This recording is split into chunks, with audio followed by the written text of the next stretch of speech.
तो दोस्तों स्वागत है आपका हमारे चैनल दक्ष अग्निहोत्री पे। मैं हूं नवनीत, ये है दक्ष, हम रखेंगे अपना पक्ष। तो दोस्तों आज की वीडियो में हम बात करने वाले हैं कि अगर आपको लॉन्ग टर्म के लिए गाड़ी लेनी है तो कौन सी लेनी चाहिए, और अगर आपको शॉर्ट टर्म के लिए आप गाड़ियां लेते हो कि गाड़ी ली 2, 4, 6 साल में, मतलब 2-3 साल में बेच दी, तो आपको कौन सी गाड़ी लेनी चाहिए। बहुत से लोग हैं जो गाड़ी लेते हैं और कम से कम 8, 10, 12 साल रखते हैं, और कितने ऐसे लोग हैं जो भैया हर साल 2 साल 2.5-3 साल बाद गाड़ियां ही बदलते रहते हैं। तो दोनों लोगों को हम ध्यान में रखते हुए ये वीडियो बना रहे हैं कि कौन से बायर को कैसी गाड़ी लेनी चाहिए। हर साल मार्केट के अंदर जो है वो नई 8, 10, 15 गाड़ियां जो है आती हैं। मन बंदे का बहक ही जाता है। तो अगर आपका मन बहकने वालों में से है, मन क्यों बहका रे बहका, भाई बहकता ही है मन जब गाड़ियां दिखती हैं आती हुई नई ना, और जो शौकीन आदमी होता है उसका मन बहकता ही बहकता है। तो ऐसे बंदे को कौन सी गाड़ियां लेनी है जो फटाफट बदलता है, जिनकी रीसेल वैल्यू बहुत अच्छी रहती है, जिनकी मार्केट में डिमांड बहुत ज्यादा रहती है, जस्ट लाइक क्रेटा, बिल्कुल ब्रेजा जो चलते फिरते नाम है, बलिनो, फ्रॉन्क्स, जो गाड़ियां बिकती हैं, नाम से बिकती हैं। ऐसी गाड़ियां मत ले लेना भैया जो गले में सांप की तरह डली रह जाती हैं। स्कोडा VW की अगर आपने लंबी रखनी है तभी लेना ऐसी गाड़ियां, या जीप की गाड़ियां, जितनी ऐसी गाड़ियां जो अच्छी हैं लेकिन उनकी मार्केट में कोई वैल्यू नहीं है। बिल्कुल ऐसी गाड़ी लो जो आधी रात को भी बिक जाए। ये है शॉर्ट टर्म इन्वेस्टमेंट, जो शॉर्ट टर्म के लिए आप गाड़ी लेते हो, इस तरीके की गाड़ियां लेनी है। देखो जितने भी नेचुरली एस्पिरेटेड इंजन होते हैं ना, उनकी रीसेल वैल्यू ज्यादा ही होती है। गाड़ी की ज्यादा बिकने से गाड़ी की रीसेल वैल्यू नहीं होती। अब आप देखो नेक्सॉन चाहे 15,000 बिकती हो, लेकिन उसकी रीसेल वैल्यू इतनी नहीं है, बिकॉज सेकंड हैंड मार्केट में टाटा कोई नहीं लेना चाहता। होंडा एलिवेट भले 1000-2000 गाड़ी बिक रही है, लेकिन सेकंड हैंड मार्केट में वो गोली की तरह बिकेगी, बिकॉज होंडा पे ट्रस्ट इतना है। होंडा सिटी देख लो, कोई पुरानी लेके दिखा दो, सस्ती नहीं मिलती भाई, क्योंकि रिलायबिलिटी के ऊपर ही सेकंड हैंड कार जो है वो बिकती है। बिल्कुल ये नहीं है कि भैया कौन सी कंपनी की है कौन सी नहीं। देखो होंडा, टोयोटा, हुंडई, ये बहुत ही ट्रस्टेड ब्रांड है मार्केट में, सेकंड हैंड कार मार्केट के हिसाब से, इसलिए इनकी रीसेल वैल्यू बहुत रहती है। कि लॉन्ग टर्म अगर आपने शॉर्ट टर्म के लिए गाड़ी लेनी है तो ऐसे ब्रांड्स पे जाओ जिनकी रीसेल वैल्यू और रिलायबिलिटी पे किसी को शक ना हो। मारुति की तो ऐसी रीसेल वैल्यू है कि 10 साल पुरानी स्विफ्ट भी लोग 2.5 लाख रुपए की बेच देते हैं। 12, 13 साल पुरानी, जिनके 2.5-3 साल बचे होते हैं, वो भी 2-2 लाख 3-3 लाख की बिक जाती है। दोस्तों अगर हम एकदम एंट्री सेगमेंट की बात करें, फॉर एग्जांपल 6 से लेके 10 लाख रुपए तक, तो सबसे ज्यादा रीसेल वैल्यू जो है आपको सिर्फ मारुति की गाड़ियों की मिलेगी। बिल्कुल बहुत बढ़िया रीसेल वैल्यू है। उन गाड़ियों पे लोगों का आंख बंद करके ट्रस्ट है, चाहे वो बात हो ब्रांड न्यू गाड़ी लेने की या फिर बात हो सेकंड हैंड गाड़ी लेने की। अगर मैं बात करूं बलिनो की, स्विफ्ट तो खैर अब हम काउंट नहीं करेंगे बिकॉज 3 सिलेंडर इंजन आ चुका है, लेकिन बलिनो जो है, ये जितनी भी इनकी 4 सिलेंडर गाड़ियां आती हैं, जैसे कि फ्रॉन्क्स है, इग्निस है, ये गाड़ियां सेकंड हैंड मार्केट में बहुत ही मक्खन की तरह बिकती हैं, एंड ना इनका कोई खर्चा आता है, ना लॉन्ग टर्म में, ना खासकर शॉर्ट टर्म में। यार जिस गाड़ी का स्पेयर पार्ट मार्केट में इजीली अवेलेबल हो जाता है, सारे मैकेनिक जो है छेड़ सकते हैं, देख सकते हैं, क्योंकि मारुति की गाड़ियों पे लोग हाथ साफ करना शुरू करते हैं अपना। जो जितने भी मैकेनिक हैं वो शुरुआत ही मारुति की दक्ष गाड़ियों से करते हैं, ठीक है। उसके बाद होंडाई की आ गई गाड़ियां या बाकी और ब्रांड्स आ जाते हैं। तो ये गाड़ियां शॉर्ट टर्म के लिए बहुत अच्छी रहती हैं। बिल्कुल। अब आपको समझ आ गई होगी कि शॉर्ट टर्म अगर आपने गाड़ी लेनी है कि भैया मैं अभी के लिए ले रहा हूँ, 2 साल बाद मैं किसी भी कारण में अभी नहीं ले सकता, ऊपर वाली सेगमेंट की गाड़ी 2-2.5 साल बाद, 3 साल बाद मेरा बजट बन जाएगा, तब मैं देख लूंगा। यानी कि आपने शॉर्ट टर्म के लिए गाड़ी ली ना, तो शॉर्ट टर्म के लिए भाई वो चीज लो जो कल को करेंसी की तरह चल जाए, आगे जो है बिक भी जाए, मतलब जो गाड़ी बहुत इजीली आपको बहुत ज्यादा नुकसान देके ना जाए। ऐसी सूरत में आपको स्कोडा VW वगैरह की गाड़ियां नहीं लेनी है, क्योंकि ये नहीं बिकती हैं बाद में आसानी से। 20 लाख की खरीदोगे तो 11 लाख रुपए मिलेंगे गाड़ी के जो है। और दोस्तों जितने भी ये ब्रांड आते हैं, जैसे निसान वगैरह भी है, रेनॉ भी है, लेते ही हैं कहीं ना कहीं लोग गाड़ियां, जितने भी ये ऐसे ब्रांड हैं, इनकी रीसेल वैल्यू, देखो मैं होंडा को काउंट नहीं करूंगा, होंडा की भले ही सेल्स कम है, लेकिन इसका मतलब ये नहीं है कि होंडा की रीसेल वैल्यू नहीं है। बिल्कुल होंडा पे लोगों को हुंडई से ज्यादा ट्रस्ट है सेकंड हैंड मार्केट की अगर हम बात करें तो। भाई ऐसा नहीं होता कि रिलायबिलिटी इन गाड़ियों में नहीं होती, स्कोडा VW की या जीप की गाड़ियों में, लेकिन रीसेल वैल्यू नहीं है यार। समझने की कोशिश करो, इनके पार्ट्स की अवेलेबिलिटी नहीं है मार्केट में। इन कंपनियों के MG के भी पार्ट्स इजीली नहीं मिलते हैं, है। सही बात सेट्रॉन वगैरह तो बिल्कुल आप गिनती में गिनो ही मत कि भाई सब ये लेके आपके गले ही पड़ जाएगी 15 साल के लिए, और 15 साल ये कंपनी टिकेगी कि नहीं टिकेगी इसकी कोई गारंटी नहीं है। तो शॉर्ट टर्म के लिए अगर आप गाड़ी ले रहे हो तो भैया ऐसे ब्रांड्स की लेना जो बिक जाए कल को बिना किसी दिक्कत के। आपको किसी थर्ड पार्टी वेबसाइट पे जाने की तो दूर की बात है, आपका दोस्त यार ही खरीद ले। बिल्कुल सही बात है। अब हम दोस्तों बात करते हैं किस टाइप का इंजन आपको लेना चाहिए अगर आप गाड़ी बहुत जल्दी बेच देते हो। आपको डीसीटी ट्रांसमिशन अवॉइड करना है अगर आपको शॉर्ट टर्म के लिए गाड़ी चाहिए। उसका रीजन क्या है कि 2-2.5 साल बाद, फॉर एग्जांपल आपने वर्ना ली, आपने क्रेटा ली डीसीटी वाली, आप 2.5-3 साल बाद उसे बेच रहे हो, तो मुझे नहीं लगता कि DCT transmission second hand market में कोई इतनी इजीली ट्रस्ट करेगा। फॉर एग्जांपल अगर आपने 2 साल में 40,000 चला दी अपनी क्रेटा डीसीटी वाली, तो उस बायर के मन से सोचो जो सेकंड हैंड मार्केट में खरीदने जा रहा है, कितना मुश्किल होएगा डीसीटी ट्रांसमिशन पे ट्रस्ट करना। क्योंकि लाख किलोमीटर तक की रिलायबिलिटी जो है 1 से 1.25 लाख किलोमीटर तक की रहती है, और बहुत सी कंपनियां हैं जो डीसीटी डीएसजी ट्रांसमिशन की मैक्सिमम से मैक्सिमम 1.5 लाख किलोमीटर की वारंटी देती है। अगर 70,000 80,000 चली हुई है गाड़ी तो भाई आसानी से डीसीटी वगैरह बिकती नहीं है गाड़ी जो है। और एक हम आपको गोल्डन टिप इस वीडियो में देने वाले हैं कि दोस्तों चाहे आप गाड़ी लॉन्ग टर्म रखो चाहे आप गाड़ी शॉर्ट टर्म रखो, जितनी उसकी मैक्सिमम एक्सटेंडेड वारंटी हो सकती है उतनी ले लो।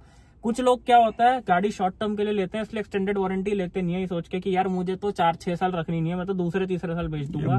भाई ने बोल दी लाख रुपए की बात, क्योंकि रीजन जब आप बेचोगे तो कस्टमर देखता भैया गाड़ी तो वारंटी में है अभी। बिल्कुल सही बात है कि कोई खर्चा आ भी गया तो कंपनी उठा लेगी, तो यानी कि दामाद जी वाला हिसाब हो गया।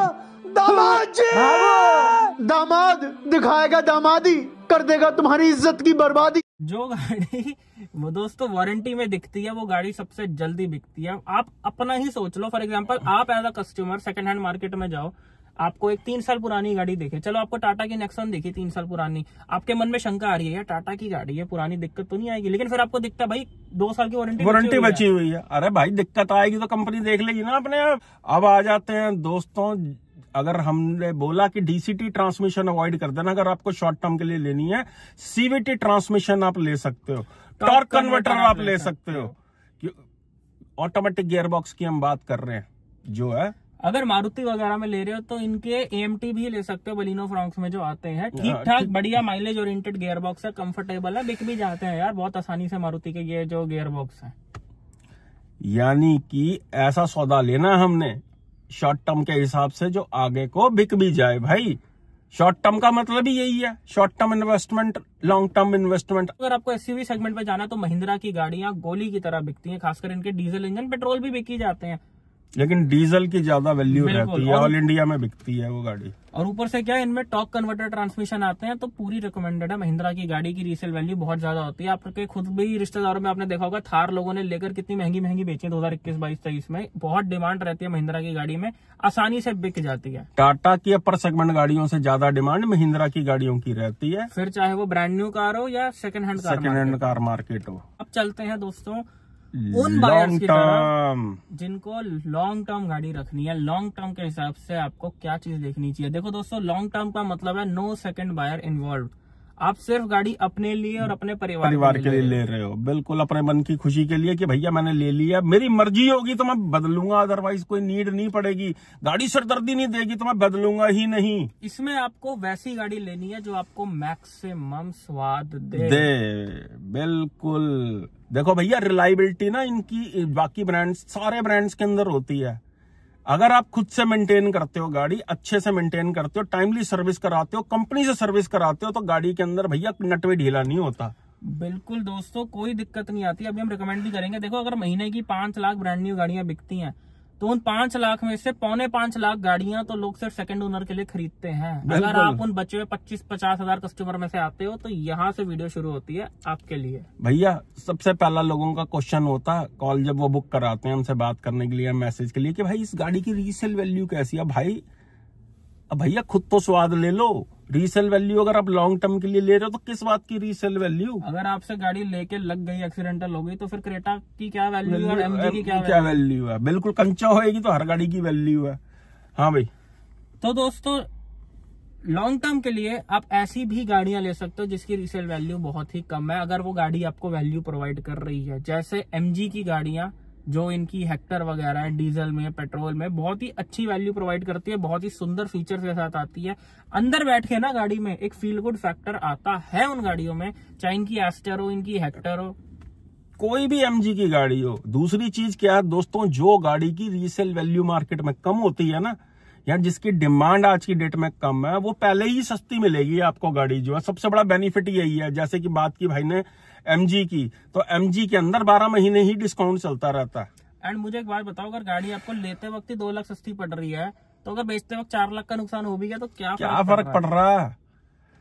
लॉन्ग टर्म के लिए आप एमजी की गाड़ियां भी ले सकते हो, स्कोडा वीडब्ल्यू की गाड़ियां भी ले सकते हो। भैया हम तो यही रिकमेंड करेंगे, स्कोडा वीडब्ल्यू की गाड़ियां लेनी ही उनको चाहिए जो लॉन्ग टर्म इन्वेस्टमेंट कर रहे हैं, स्पेशली इनका 1.5 इंजन। बिल्कुल 1.5 लेने के बाद तो भैया आपका जिंदगी में बेचने का मन ही नहीं करेगा गाड़ी को। हाईली रिकमेंडेड है Volkswagen स्कोडा की चारों गाड़ियां, सॉरी 5 गाड़ियां, कैलेक भी आ गई है अब तो। या उसका मैं रीजन बताता हूं दोस्तों, बिकॉज यही उन ब्रांड में से एक है जिनकी गाड़ियां अगर आप 15 साल रखना चाहो तो 15 साल टिक के चलेंगी। ना इन गाड़ियों में 10-12 साल बाद भी रस्टिंग की प्रॉब्लम आएगी, ना इन गाड़ियों में अगर आप तमीज से रखोगे तो ना रिलायबिलिटी की इसमें कोई दिक्कत आएगी। एंड Volkswagen के इंजन ऐसे इंजन होते हैं कि अगर आप इनको 1 लाख 2 लाख 3 लाख किलोमीटर भी चला लोगे और अगर आपने अच्छे से मेंटेन कर रखा है तो आपको 3 लाख किलोमीटर चलने के बाद 10 साल बाद भी कहीं से ऐसा रियलाइज नहीं होएगा कि now I need a new car. इस कार में वो बात नहीं है। बिल्कुल मक्खन मलाई की तरह चलती हैं भैया इनकी गाड़ियां, 10-10 साल पुरानी गाड़ियां भी। बट अगर आपने अच्छे से कंपनी से वो मेंटेन करा रखी और खुद से बच्चे की तरह इनका ध्यान रखते हो तो लॉन्ग टर्म के लिए रिकमेंडेड है एमजी की गाड़ियां, स्कोडा वीडब्ल्यू की गाड़ियां। और अगर आपका बजट दोस्तों 25 से 30 लाख 20 से 30 लाख रुपया, तो जीप की कंपास गाड़ी हाईली रिकमेंडेड है। बहुत ही वो गाड़ी अंडररेटेड है, बहुत ही वो गाड़ी मतलब इतनी सुर्खियों में नहीं दिखती है, ना उसकी कोई चर्चा है, ना ऐसा कोई उसका चलता फिरता नाम है आज की डेट में, जैसे 700 स्कॉर्पियो है, कोई कुछ। लेकिन दक्ष भाई मैं एक बात बोलना चाहूंगा, जो सब्सक्राइबर देख रहे हैं, जो भी दर्शक हमारे देख रहे हैं भाई देख रहे हैं, वो खुद से एक बात बताएं कि अगर जीप मेरिडियन या जीप कंपास अगर सड़क पे जाती हुई नजर आती है तो क्या फील आती है यार, क्या सोफिस्टिकेटेड लगती है वो गाड़ी देखने में। बिल्कुल सही बात है दोस्तों, मतलब कहीं से भी नहीं लगता कि वो भैया सस्ता सौदा है। देखो जितनी गाड़ियां लोग छोड़ देते हैं दोस्तों, आप as a customer as a viewer एक बात खुद बताना, चाहे वो Volkswagen की गाड़ी हो, चाहे वो जीप की गाड़ी हो, चाहे वो MG की गाड़ी हो, जितनी भी अभी हम बता रहे हैं, माना आप ब्रांड न्यू गाड़ी ये नहीं ले रहे आज की डेट में, लेकिन अगर आपको इनमें से किसी कंपनी की गाड़ी सड़क पे दिखती है तो आप ये जरूर बोलते होगे कि भाई महंगी जरूर है, अफोर्ड करनी मुश्किल है, लेकिन आप कभी भी ये नहीं बोलोगे कि भाई घटिया है, इससे बढ़िया तो क्रेटा है, जीप कंपास से बढ़िया तो महिंद्रा है। ऐसा कभी भी कोई नहीं बोलेगा, पता सबको है।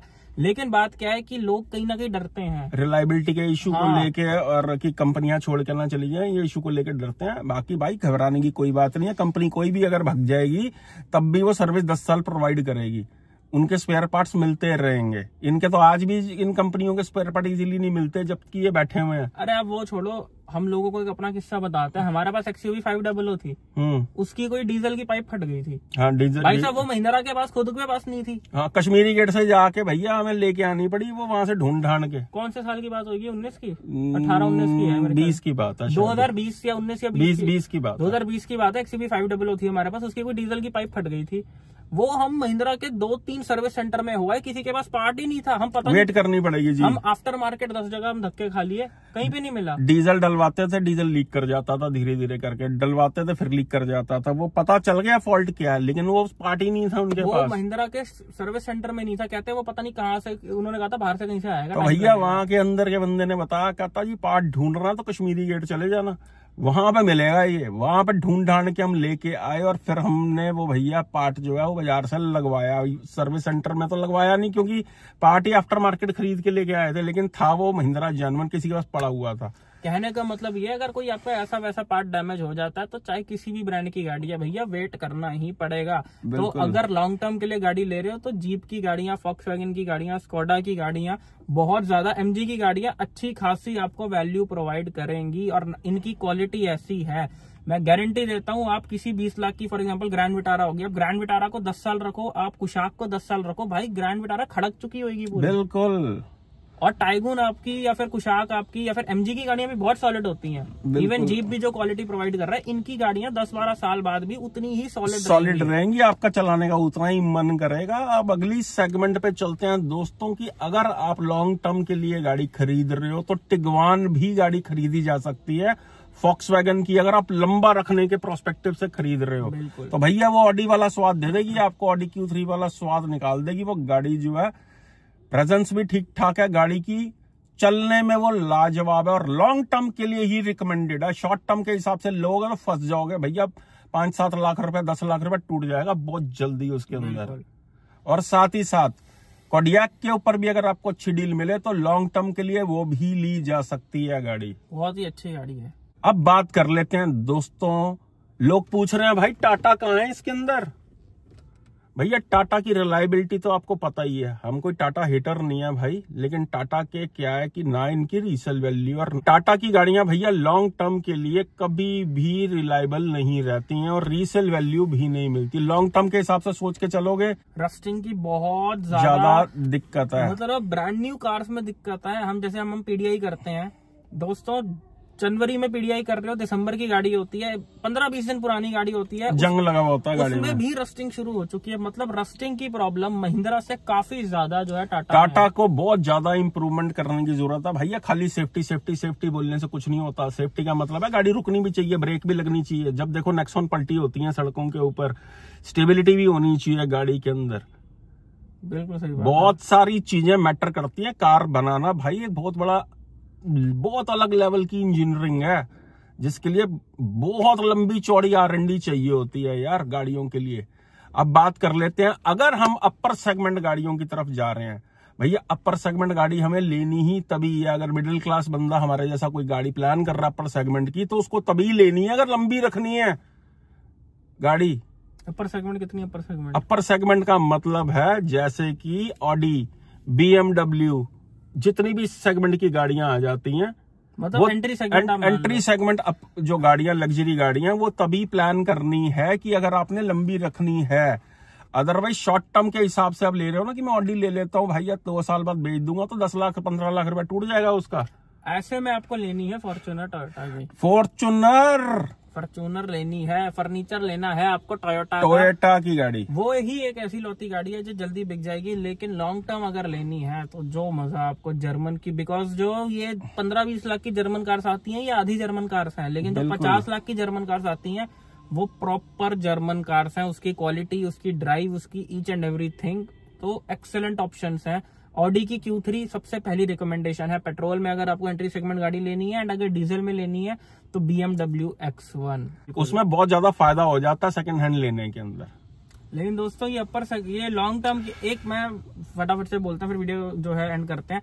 एक बात आप याद रख लेना, जितनी गाड़ियां हमने लॉन्ग टर्म के लिए बताई है सॉरी, जितनी गाड़ियां बताई है, जीप ये वो जितनी गाड़ियां लॉन्ग टर्म के लिए बताई हैं तभी लेना मेरे भाई, अगर सही में 8, 10, 12 साल रखनी है। बिकॉज अगर बाय एनी चांस आपको गाड़ी बेचनी पड़े तो भैया कुछ नहीं मिलने वाला, भगवान न करे मजबूरी हो, कुछ भी हो, बिकॉज गाड़ी आपकी एक एसेट भी होती है, कहीं ना कहीं आपका एक मतलब अगर आप एक श्योरिटी है कि भैया इतने का तो माल खराब पड़ा हुआ है मेरे पास, कुछ भी सिचुएशन आ जाए। हाँ, अच्छे बुरे टाइम में गाड़ियां भी एक जो है मदद करती हैं। अगर आपको इन एनी चांस गाड़ी जल्दी बेचनी पड़ जाए तो जितनी गाड़ियां हमने लॉन्ग टर्म वाली बताई हैं उनमें से किसी भी गाड़ी का कुछ नहीं मिलने वाला है। और एक और चीज भैया, अगर आप लॉन्ग टर्म गाड़ी ले रहे हो लॉन्ग टर्म के हिसाब से तभी लोन बनवाना गाड़ी का, ये चीज बोलते हुए जा रहे हैं आपको लास्ट में। अगर आपको शॉर्ट टर्म के लिए गाड़ी लेनी है ना भैया तो आपको 1 पेमेंट लेनी चाहिए गाड़ी, अदरवाइज बहुत ज्यादा नुकसान हो जाएगा आपका गाड़ी बेचते हुए। बिल्कुल। लोन जब आप गाड़ी बेचोगे पता चला जी उससे जितने की आपकी गाड़ी बिक रही है उतना का तो लोन ही रहता है आपका, आपके हाथ में क्या आया ठन। सही बात है, कुछ भी नहीं आया, नुकसान ही बहुत हो जाता है। आपने खुद से पैसे दिए तो भैया पल्ले कुछ तो बचता है। बिल्कुल। पता चले उतना ही पैसा, उससे ज्यादा पैसा तो बैंक का देना पड़ गया। गाड़ी बिकी है मेरी 10 लाख की, 11,25,000 रुपए का तो लोन बाकी है, 1.25 लाख रुपए पल्ले से डाल के जान छुड़ाई है मैंने। ये बात है भाई, करोड़ रुपए की। तो ध्यान रखना इस चीज का। सिर्फ एक ही ब्रांड इंडिया में ऐसा है जो कि लॉन्ग टर्म में भी लिया जा सकता है और शॉर्ट टर्म में भी लिया जा सकता है, हर सिचुएशन में लिया जा सकता है, वो है इकलौता होंडा। तो दोस्तों यही थी आज की वीडियो। आई होप वीडियो आपको बहुत पसंद आई हो। लेकिन अगर अभी भी आपको कोई सवाल है कि मैं कौन सी गाड़ी लूं, मैं पेट्रोल लूं, डीजल लूं, ईवी लूं, ये लूं, वो लूं, एलपीजी बाहर से लगवाऊं, सीएनजी लगवाऊं, 10 लाख की लूं, 12 लाख की लूं, नेक्सॉन लूं, 700 लूं, सफारी लूं, नहीं समझ आ रहा तो ये नीचे बड़ा व्हाट्सअप नंबर आ रहा, व्हाट्सअप पे मैसेज करो। और अगर किसी नई गाड़ी की या पुरानी गाड़ी की पीडीआई करवाना चाहते हो और हम दोनों को बुलाना चाहते हो तो ये नीचे आ रहा हमारा नंबर। भैया हमारी नजर से नहीं बचती कोई भी चीज। हजारों गाड़ियां हम खुद जाके चेक कर चुके हैं और 50% तक रिजेक्शन रेट पहुंच चुका है। 25% टोटल रिजेक्ट और 25% गाड़ियां ऐसी हैं जिनमें कुछ ना कुछ निकलता है, यानी कि 50% गाड़ियां जो हैं बिल्कुल साफ निकलती हैं। आप उनमें से एक मत बन जाना कि भैया आपके गले जो है मरा हुआ सांप डाल दें और बाद में उसको लेके आप जो है ना शोरूम में घूम रहे हो। एंड कितनी गाड़ियां तो ऐसी रिजेक्ट होती हैं कि जिसकी हमें भी उम्मीद नहीं होती। जैसा आप ये देखो, हमने एक स्कोडा काइलैक जो है पीडीआई करी, ब्रांड न्यू गाड़ी अभी तो आई है, 15 दिन पुरानी गाड़ी होगी, मैन्युफैक्चरिंग भी इसकी जनवरी की थी। एंड गाड़ी में देख लो आगे से बम्पर लगा हुआ है, बम्पर लगा हुआ है। और हमने तो उन्हें बोला, मन का बाप देखो कि आगे क्या करना है, तो उन्होंने गाड़ी रिजेक्ट कर दी कि भाई मैं तो ये ठुकी हुई गाड़ी नहीं लूंगा, चाहे बम्पर ही ठुका हुआ। तो यार ये एक ना मॉरल रिस्पॉन्सिबिलिटी हो जाती है आपकी खुद की भी कि जब अगर आप पैसा दे रहे हो तो भैया दर्द आप ही को है उस चीज का सबसे ज्यादा। तो प्री डिलीवरी इंस्पेक्शन है एक बहुत बढ़िया फैक्टर। भैया बाद में जब पता लगता है ना कि गाड़ी यहाँ से लगी हुई है तो मन से ही उतर जाती है। बंदे को बुलाना उसी को जिसको हो तजुर्बा, जिसको खुद उन गाड़ियों का एक्सपीरियंस हो, जिसने चला रखी हो। और अगर आप हमको बुलाना चाहो तो ये नीचे हमारा नंबर आ रहा है, डायरेक्ट कॉल पे भी आप बात कर सकते हो और व्हाट्सएप पे मैसेज डाल के बता सकते हो कौन सी गाड़ी कौन सी स्टेट में कहां पे। हम ऑन डिमांड हम ऑल इंडिया में भी आ जाते हैं, बहुत सी स्टेट्स में हमारे पास टीम भी अवेलेबल है पीडीआई के लिए। तो यही थी दोस्तों आज की वीडियो। होप आपको जो हम समझाना चाहते थे इस वीडियो के माध्यम से लॉन्ग टर्म और शॉर्ट टर्म कार्स के बारे में आपको वो जरूर समझ आई होगी। आपके क्या रिव्यूज हैं वो आप नीचे कमेंट करके जरूर बताएं, हम भी पढ़ना चाहेंगे कि आपकी क्या ओपिनियन है। आपकी नजर में ऐसी कौन सी गाड़ियां हैं जो शॉर्ट टर्म के लिए लेनी चाहिए या लॉन्ग टर्म के लिए लेनी चाहिए, और आपका क्या एक्सपीरियंस रहा है भाई जरूर लिखना। और चैनल को सब्सक्राइब कर देना। अगर वीडियो यहां तक देख लिया भैया लाइक किए बगैर मत जाना, कमेंट जरूर किया करो यार वीडियो देखते हो तो। लव यू ऑल, चक दो कम नू।